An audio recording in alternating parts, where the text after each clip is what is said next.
What would you do if you had to choose between your pride and your child's next meal? The lunch service at Grace Community Church's soup kitchen was already winding down when James Carter pushed through the side door. His 6-year-old daughter Emma pressed against his shoulder, her small face flushed with fever that had been climbing for 2 days straight.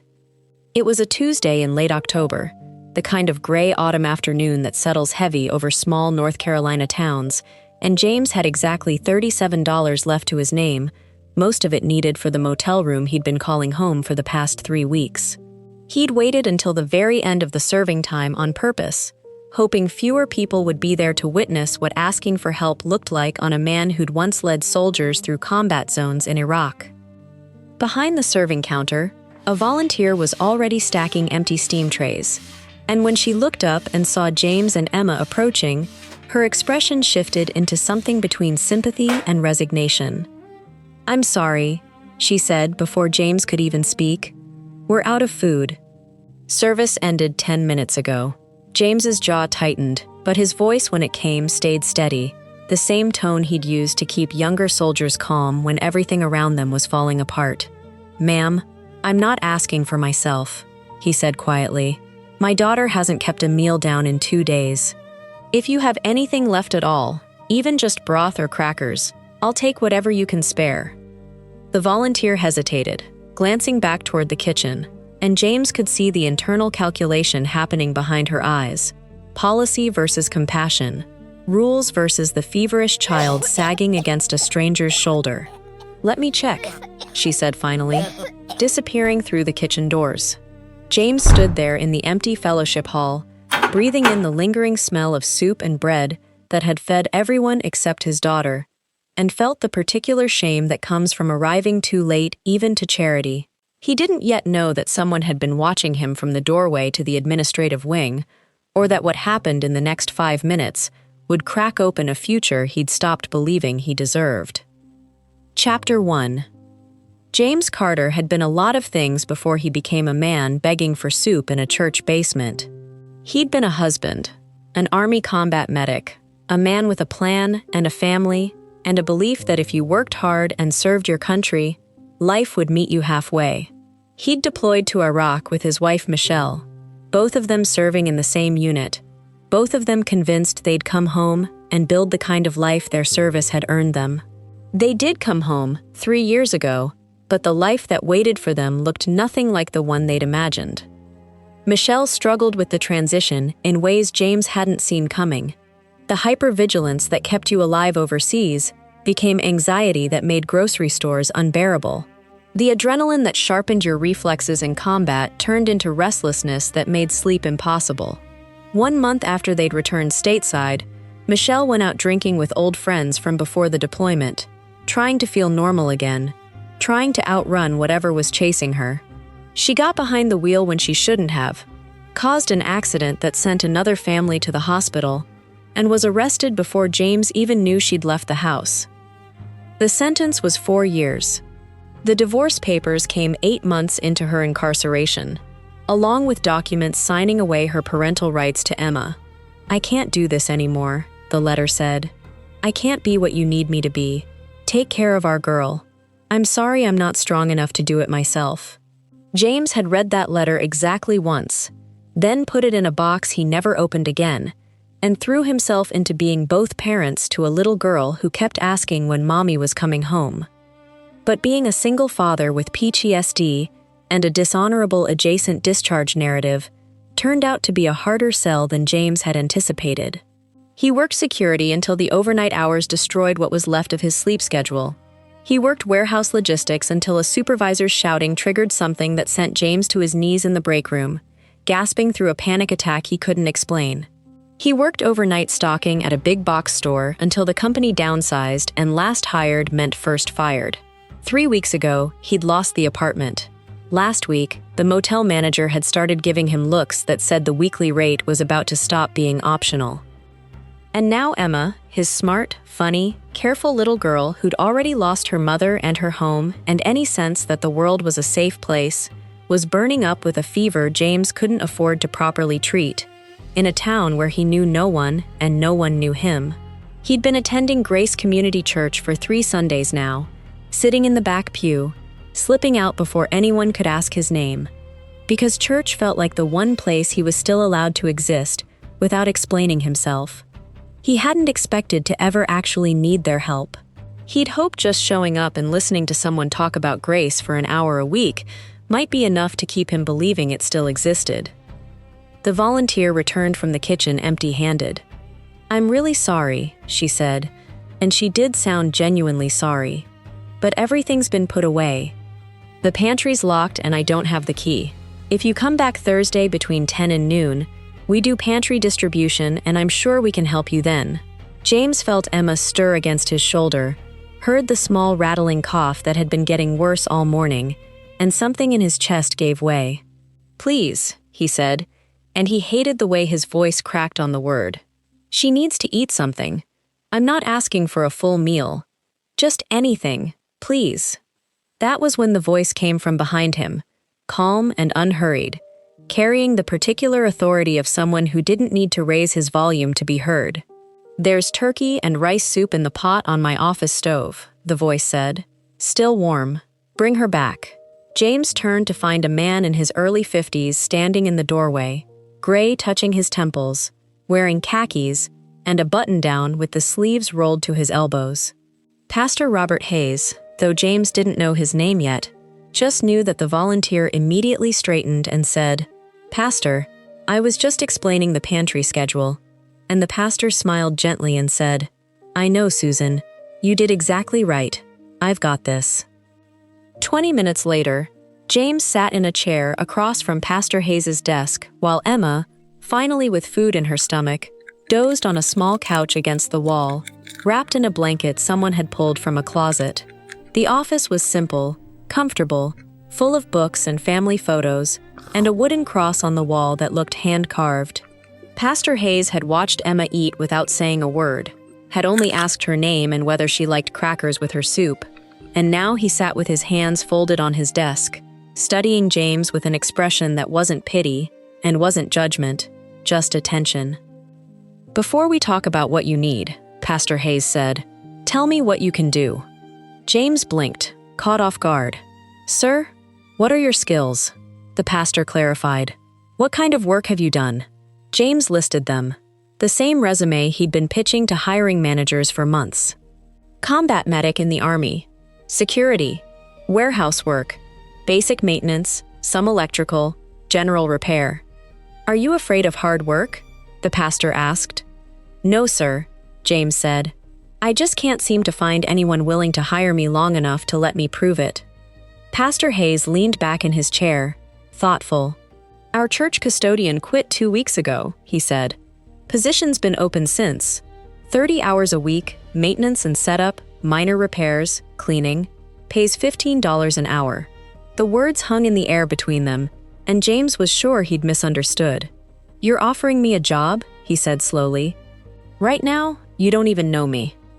"I know you asked for food for your daughter, not yourself," Pastor Hayes said. "I know you waited until the end of the lunch service because you didn't want to take food from someone else. I know you're trying. That's enough for me." James felt something dangerous rise in his chest, something that felt like hope, and he pushed it back down because hope had betrayed him too many times already. "Pastor, I can't accept charity disguised as employment. I won't be your project." Pastor Hayes' expression didn't change. "This isn't charity, James. It's a job. You don't show up, you don't work, you don't get paid. Simple as that. But if you do the work, you get a paycheck, and you get the apartment that comes with the position." "Apartment?" James repeated. "1 bedroom above the community center next door. Nothing fancy, but it's got a kitchen and a bathroom, and it's been empty since the last custodian moved on. It's part of the compensation." James looked at his daughter, asleep and finally not coughing, then back at the pastor. "I don't understand why you're doing this," he said quietly. "You start Monday, 7 a.m., Pastor Hayes said. "That gives you 4 days to move your things from wherever you're staying. I'll have Mrs. Henderson, our secretary, get you the keys and the employment paperwork." He pulled an envelope from his desk drawer and slid it across the surface. First week's pay, advance. Get Emma to a doctor, buy groceries. You'll work it off. James stared at the envelope like it might disappear if he touched it. What if I mess this up? He asked. What if I'm not what you think I am? Pastor Hayes stood, extended his hand across the desk. Then we'll deal with it when it happens. But I don't believe in coincidence, James. You showed up here asking for bread. I'm offering you a way to earn it. Whether you see that as luck or providence is between you and God. Either way, the job's yours if you want it. James took the pastor's hand, shook it, and felt something he hadn't felt in 3 years. He felt like maybe, just maybe, he wasn't falling anymore. Chapter 2. The first month unfolded like a life James had forgotten was possible. He moved into the apartment above the community center, a modest space that felt like a palace compared to the motel room, and Emma claimed the bedroom immediately, asking if she could put her drawings on the walls. James worked, and the work felt good, purposeful, the kind of labor that left him tired in his body instead of his soul. He repaired things the previous custodian had left broken, replaced lights, patched drywall, kept the building running smooth. Emma's fever broke within days of getting proper food and rest, and she started attending the church's Sunday morning children's program, coming back with colored pictures of Bible stories and new friends' names James struggled to keep straight. By week 5, James had started to feel something that terrified him more than any firefight ever had. He'd started to feel like he belonged. He knew people's names now, shook hands during coffee hour, stayed for the full service instead of slipping out early. The church had become more than a building he maintained. It had become something close to home, which was why discovering the boxes of unpaid invoices in the storage room felt like a punch to the gut.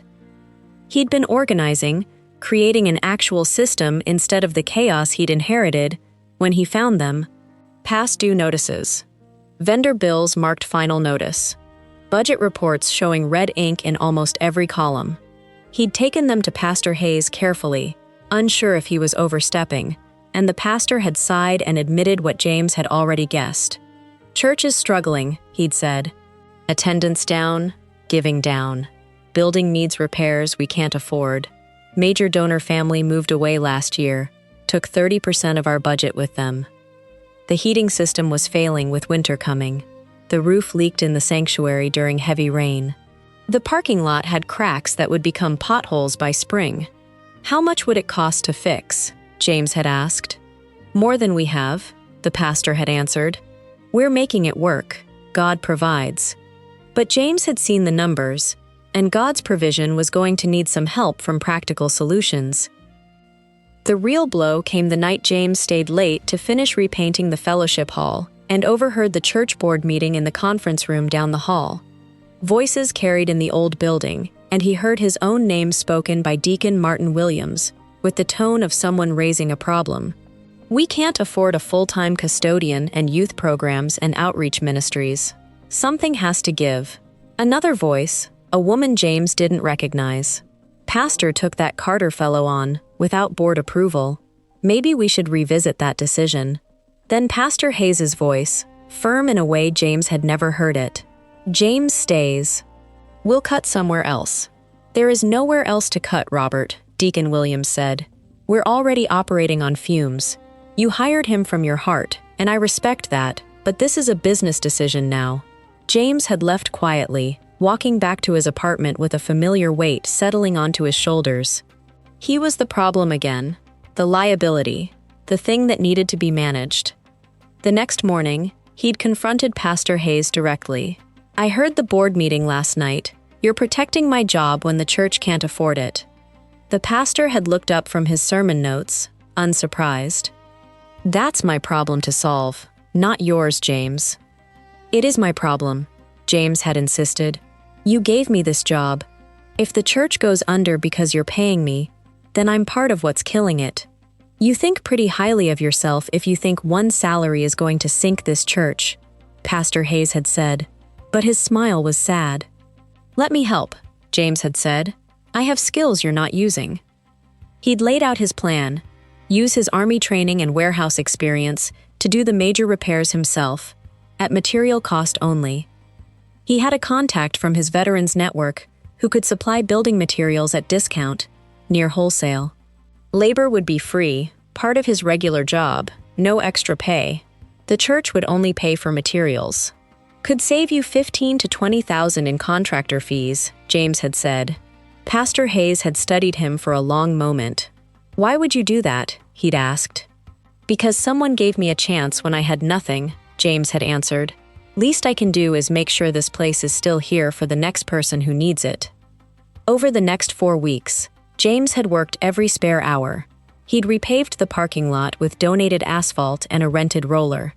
He'd patched the sanctuary roof, replaced heating system components, fixed what could be fixed, and documented what would need professional help eventually. The congregation noticed. People thanked him. Mrs. Henderson, the secretary who'd been so focused on paperwork that first day, apologized. "I was wrong about you," she'd said. "I'm glad the pastor sees clearer than I do." Emma thrived. She hugged Pastor Hayes after children's sermons, called him Pastor Rob, drew pictures of their church family that she taped to the apartment refrigerator. For the first time since Michelle's arrest, James had started to believe they might actually be okay. Which was when the board made its decision. Mrs. Henderson had warned him before the official notice came. "The board voted you out," she'd said, her face stricken. "Pastor's fighting for you, but I don't think he can stop it. It's not about you, James. It's about governance and liability, and all the things people hide behind when they're afraid." James had nodded, already making plans. "I won't let him lose his job protecting mine," he'd said. That night, he'd packed their bags while Emma slept, left a note for Pastor Hayes thanking him for everything, and prepared to leave before sunrise. But Emma had woken up. She'd found him packing and started crying. "This is our home," she'd sobbed. "Pastor Rob is here.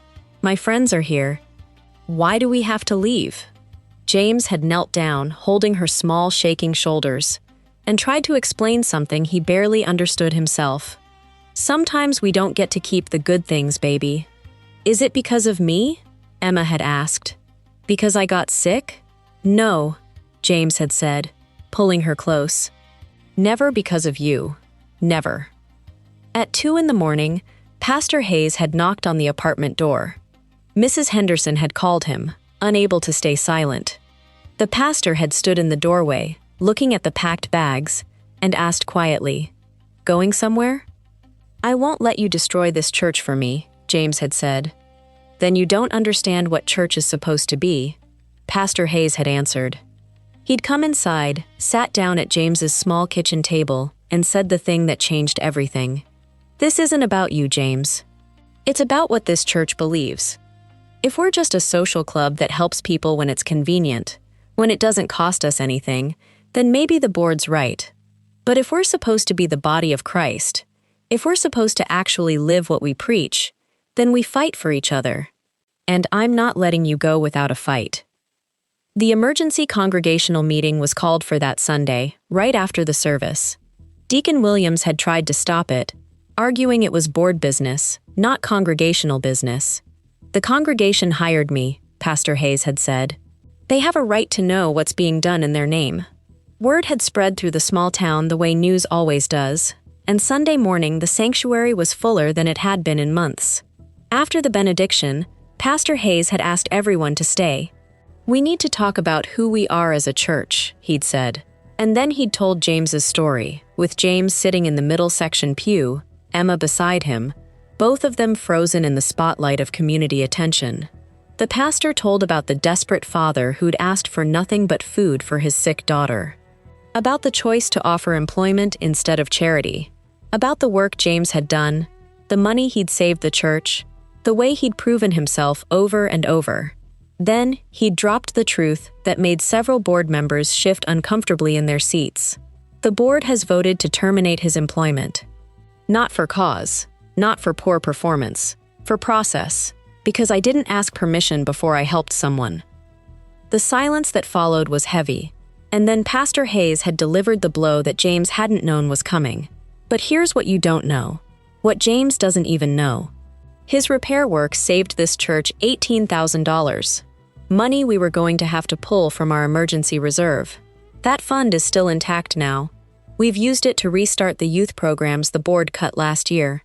This man didn't just fix our building, he gave us our future back. Mrs. Henderson had stood first. I vote we keep him. It wasn't an official vote, just a declaration, but it broke the dam. Another board member stood. I was one of the votes to let him go. I'd like to change that vote. Someone else.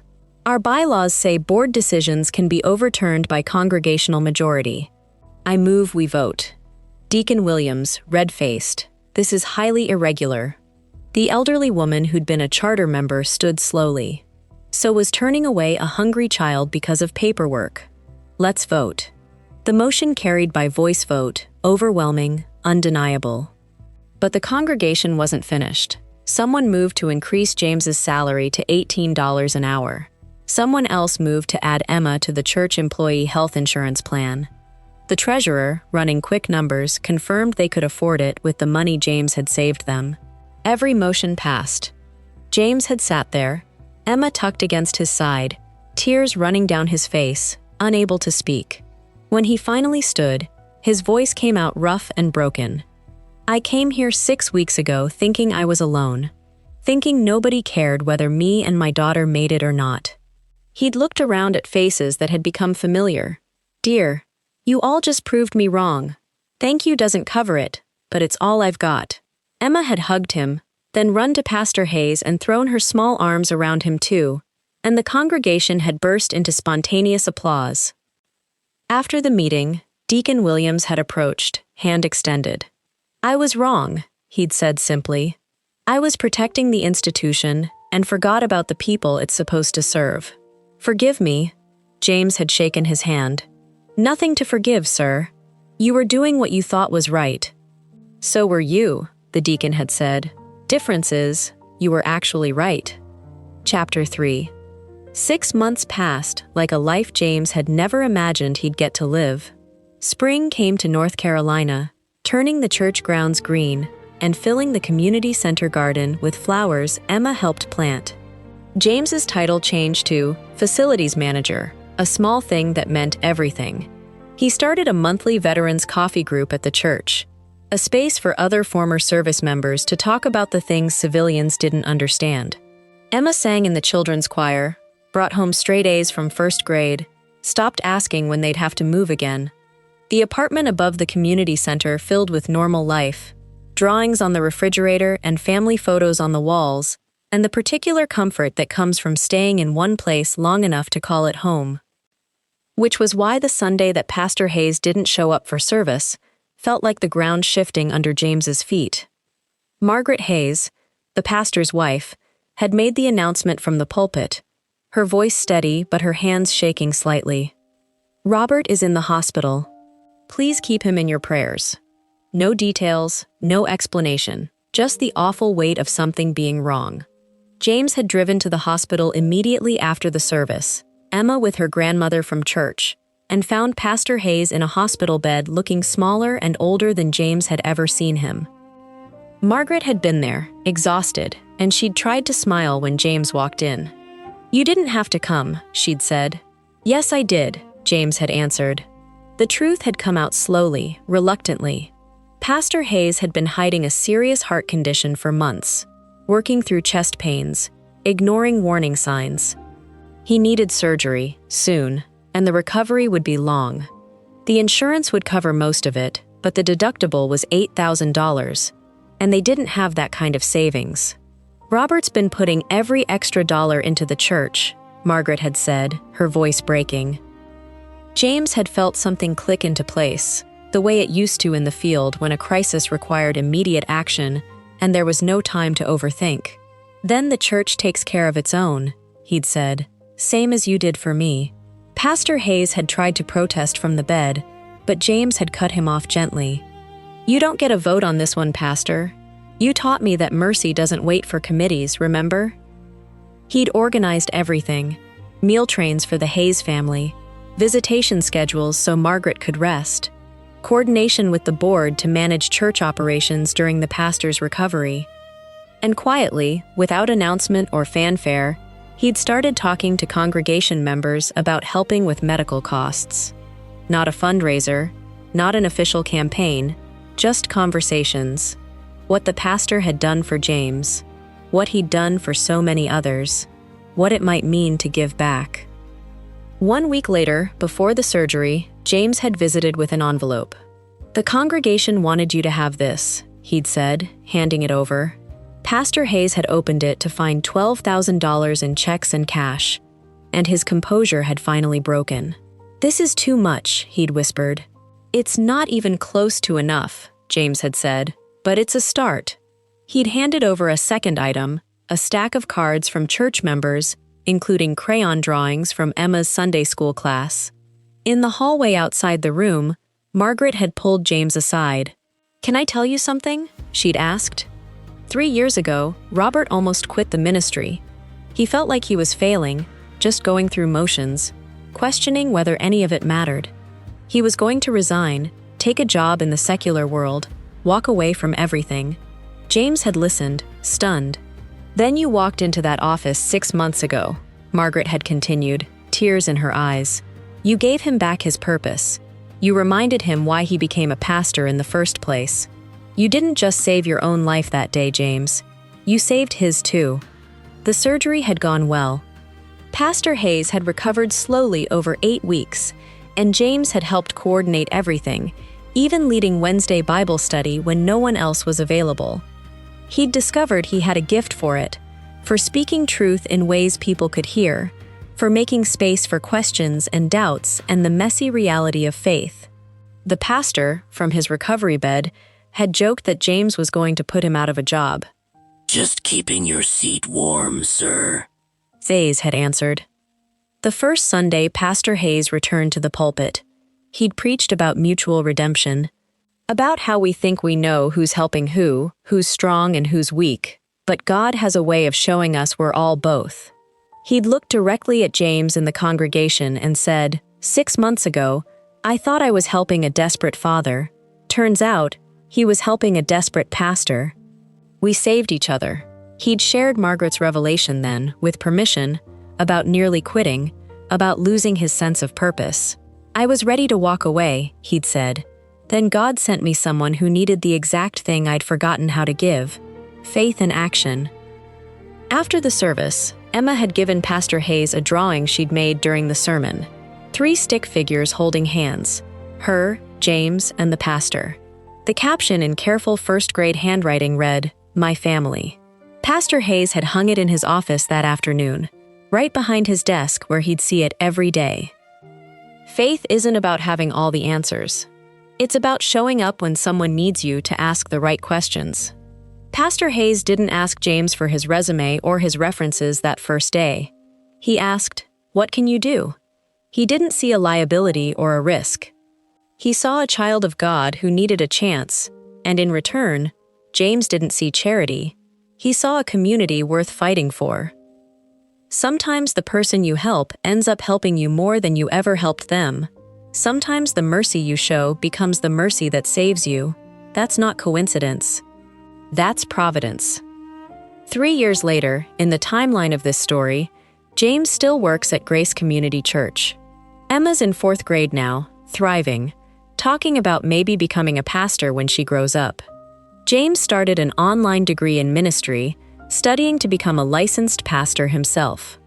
He leads the church's outreach to homeless veterans and struggling families, asking each person who walks through the door the same question Pastor Hayes once asked him: "What can you do?" Michelle, his ex-wife, is still serving her sentence, but James and Emma visit her quarterly now. Forgiveness is a process, long and complicated, but it's happening. Pastor Hayes fully recovered, and he and James co-lead ministry together now, 2 men who saved each other and built something neither could have built alone. Above James's desk in his small office, he keeps that first paycheck stub framed. Not as a reminder of what he was paid, but as a reminder of what he was given. A second chance, a community, a purpose, and beside it, a photo from Emma's baptism. Pastor Hayes standing with them at the font, his hand on Emma's shoulder, all 3 of them smiling like family. Because that's what they are. Family isn't always about blood. Sometimes it's about who shows up when everyone else walks away. If this story moved you, tell us in the comments what moment struck you most. Was it the moment James asked? The moment the pastor offered? Or the moment the church chose mercy over policy? Subscribe to hear more stories about faith in action and ordinary people doing extraordinary things. Hit like if you believe one act of kindness can change 2 lives at once. Share this with someone who needs to be reminded that asking for help isn't weakness. It's courage. This is a fictional story inspired by the real struggles of veterans, single parents, and small communities of faith trying to live out what they believe. Until next time, God bless the helpers, and God bless those brave enough to ask.